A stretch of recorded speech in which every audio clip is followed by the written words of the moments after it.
international treaties, federal and state law, and a city council resolution? Yes. Simple question. Come out and tell us why they're doing that. She's a public servant. She's a public official. And they've ignored 76,000 signatures on a petition. They've ignored 14 months of talking with the Minnesota Audubon Society. They've ignored all of that.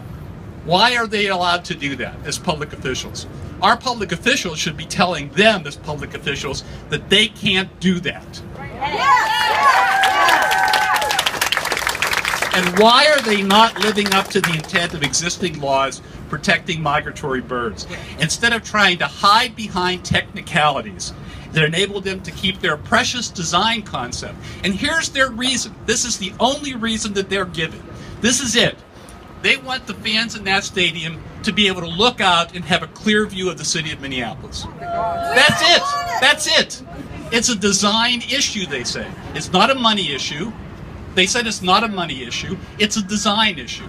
And yet in Dallas, at the Dallas Cowboys Stadium, the same architect produced that stadium with the bird-safe glass. And that stadium is being touted as the most energy-efficient stadium in the history of the United States.